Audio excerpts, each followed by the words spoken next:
الحمد لله الذي أرسل محمدا بالحق بشيرا ونذيرا وداعيا إلى الله بإذنه وسراجا منيرا وأشهد أن محمدا عبده ورسوله أرسله بالحق داعيا وبالعدل آمرا وبالجنة مبشرا ومن النار منذرا صلوات ربي وسلامه عليه وعلى آله وأصحابه الغر الميامين ومن تبعهم بإحسان وإيمان إلى يوم الدين. أما بعد، فأعوذ بالله من الشيطان الرجيم. بسم الله الرحمن الرحيم. وإذ يمكر بك الذين كفروا ليثبتوك أو يقتلوك أو يخرجوك ويمكرون ويمكر الله والله خير الماكرين. صدق الله العظيم. চট্টগ্রামের ঐতিহ্যবাহী দিনে শিক্ষা প্রতিষ্ঠান আল কোরআন একাডেমি মুতাফারিকা বিভাগ কর্তৃক আয়োজিত আজকের এই সিরাত বক্তব্য প্রতিযোগিতার সম্মানিত শিক্ষক মণ্ডলী ও আমার প্রাণপ্রিয় ছাত্র ভাইয়েরা, সবাইকে জানাই আন্তরিক শুভেচ্ছা ও অভিনন্দন। আজকে আমি আমার বক্তব্যের বিষয় হিসেবে নির্ধারণ করেছি রাসূল সাল্লাল্লাহু আলাইহি ওয়াসাল্লামের হিজরত। প্রিয় উপস্থিতি, হিজরতের সঙ্গে মুসলিম উম্মাহর মৌলিক, ঐতিহাসিক ও সাংস্কৃতিক সম্পর্ক রয়েছে। এর সঙ্গে জড়িয়ে রয়েছে সর্বকালের সর্বশ্রেষ্ঠ মহানায়ক প্রিয় নবী হযরত মুহাম্মদ সাল্লাল্লাহু আলাইহি ওয়াসাল্লামের জন্মভূমি মক্কা ত্যাগ করে মদিনা গমনের ঐতিহাসিক ঘটনা। ইসলামের ইতিহাসে হিজরত একটি যুগান্তকারী ঘটনা। 410 খ্রিস্টাব্দে মহানবী হযরত মুহাম্মদ সাল্লাল্লাহু আলাইহি ওয়াসাল্লাম আল্লাহর পক্ষ থেকে নবুয়ত লাভ করেন।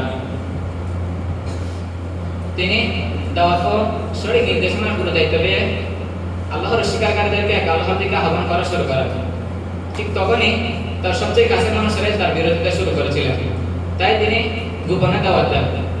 এভাবে 3 বছর গোপনে দাওয়াত দেওয়ার পর একদিন তিনি সাফা পাহাড়ে আল্লাহর নির্দেশে প্রকাশ্যে আল্লাহর প্রতি ঈমান আনার ঘোষণা দিয়েছিলেন। তখন থেকে শুরু হয়েছিল তার উপর প্রচন্ড নির্যাতন ও নিপীড়নের ধারা। তাকে পথে প্রান্তরে নিদারুণভাবে আহত, অপমানিত ও লাঞ্ছিত করা হতো। কিন্তু রাসূল সাল্লাল্লাহু আলাইহি ওয়াসাল্লাম অত্যন্ত সাহসিকতা ও পরম ধৈর্যের সঙ্গে তিনি তার মিশনে এগিয়ে নিতে থাকেন। মক্কার কাফিরদের নির্যাতনের মাত্রা পর্যায়ক্রমে বাড়তে থাকলে এক পর্যায়ে রাসূল সাল্লাল্লাহু আলাইহি ওয়াসাল্লাম প্রতিষ্ঠিত হয়ে পড়েন এবং তিনি তার সাহাবীদেরকে মক্কা ত্যাগ করে মদিনা গমনের অনুমতি দেন। তখন যখন মক্কার কাফিররা দেখল রাসূল সাল্লাল্লাহু আলাইহি ওয়াসাল্লামের সঙ্গীরা মক্কা ত্যাগ করে মদিনা গমন করছেন, তখন তারা নিশ্চিত হলো যে এখন রাসূল সাল্লাল্লাহু আলাইহি ওয়াসাল্লাম চলে যাবে।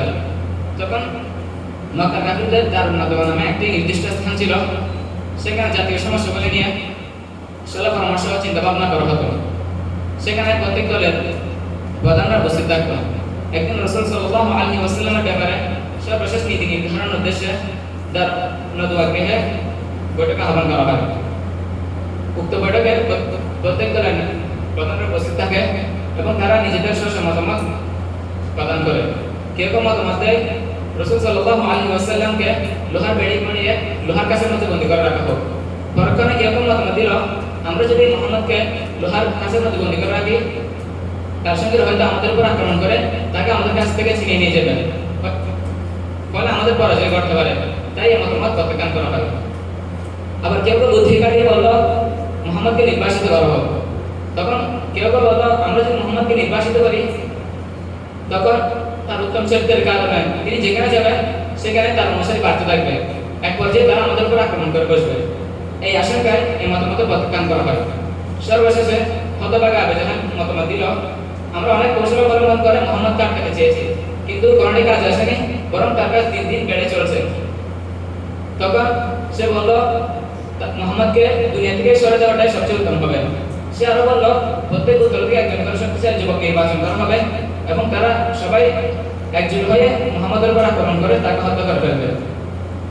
তখন সমাবেত সবাই এই মতামতের উপর সমর্থন ব্যক্ত করে এবং তারা এই জঘন্যতম কাজটি সম্পন্ন করতে প্রত্যেক উত্তর থেকে একজন করে শক্তিশালী যুবক নির্বাচন করে এবং ঘোষণা দিয়ে দেয় যে মুহাম্মদকে জীবিত অথবা মৃত নদীকে উপস্থিত করতে পারবে তাকে 100 উট পুরস্কার দেওয়া হবে। তখন মক্কার প্রত্যেকটা উত্তর থেকে শক্তিশালী যুবকরা একত্রিত হয়ে এই মর্মশপথ নিয়ে যে ওই দিন মুহাম্মদের উপর ঘেরাও করা হবে এবং সেদিনই তাকে চিরতরে শেষ করে দেওয়া হবে। এবার আল্লাহ তাআলা পবিত্র কোরআনে বলেন, وَإِذْ يَمْكُرُ بِكَ الَّذِينَ كَفَرُوا لِيُثْبِتُوكَ أَوْ يَقْتُلُوكَ أَوْ يُخْرِجُوكَ وَيَمْكُرُونَ وَيَمْكُرُ اللَّهُ وَاللَّهُ خَيْرُ الْمَاكِرِينَ। স্মরণ করুন যখন কাফেররা আপনাকে বন্দী হত্যা বা নির্বাসন করার চক্রান্ত করে, তারা চক্রান্ত করে এবং আল্লাহ তাআলাও পরিকল্পনা করে। আর আল্লাহ তাআলা হলেন সর্বোত্তম কৌশল অবলম্বনকারী। আল্লাহ তাআলা তাদের সব নীল নকশা এবং পরিকল্পনা নস্যাৎ করে দেন এবং সেই রাতে তিনি ওহীর মাধ্যমে তার প্রিয় রাসূলকে তাদের চক্রান্তের কথা জানিয়ে দেন এবং তিনি তার প্রিয় রাসূল মুহাম্মদ সাল্লাল্লাহু আলাইহি ওয়াসাল্লামকে হিজরতের আদেশ দিয়ে বলেন, হে রাসূল, মক্কার মানুষরা আপনাকে চায় না, অন্যদিকে মদিনার মানুষরা আপনার জন্য সীমাহীন আগ্রহে প্রতীক্ষা করছে। আপনি মক্কা ত্যাগ করে মদিনায় গমন করুন। মহানবী সাল্লাল্লাহু আলাইহি ওয়াসাল্লাম আল্লাহর পক্ষ থেকে হিজরতের আদেশ পাওয়া মাত্রই তার আপন চাচাতো ভাই হযরত আলী রাদিয়াল্লাহু আনহুকে তার আপন ঘরে রেখে তিনি তার প্রিয়তম সঙ্গী হযরত আবু বকর রাদিয়াল্লাহু তাআলা আনহুকে নিয়ে মদিনার উদ্দেশ্যে রওনা করেন। রওনার মুহূর্তে তিনি করুণ দৃষ্টিতে মক্কার দিকে মুখ করে বলেন, হে মক্কা, খোদার কসম, তীর রোগে তুমি আমার কাছে সবচেয়ে প্রিয় শহর এবং আমার রবের কাছেও। তোমার অধিবাসীরা যদি আমাকে বের করে দিত তখন আমি কখনো বের হতাম না। তিনি এই বলে মক্কার দক্ষিণে অবস্থিত গায়সাওয়া নামক গুহার দিকে রওনা করেন। অন্যদিকে মক্কার কাফিররা এই খবর জানতে পেরে তার সঙ্গে সঙ্গে ঘোষণা দিয়ে দেয় যে মুহাম্মদ এবং তার সঙ্গে আবু বকরকে জীবিত অথবা মৃত নতুনকে উপস্থিত করতে পারবে তাকে 100টি উট পুরস্কার দেওয়া হবে। তখন এই ঘোষণা পাওয়া মাত্রই মানুষ পায়ে হেঁটে ঘোড়ায় আরোহণ করে তাদেরকে খুঁজতে বেরিয়ে পড়ে। তারা তাদেরকে তন্ন তন্ন করে খুঁজতে থাকে, কিন্তু তাদের কোনো খোঁজখবর পাওয়া যায় না। এভাবে 3 দিন কেটে গেলে তাদের অনুসন্ধান স্পৃহায় কিছুটা বাড়া পড়ে যায় এবং তারা হতাশ হয়ে পড়ে।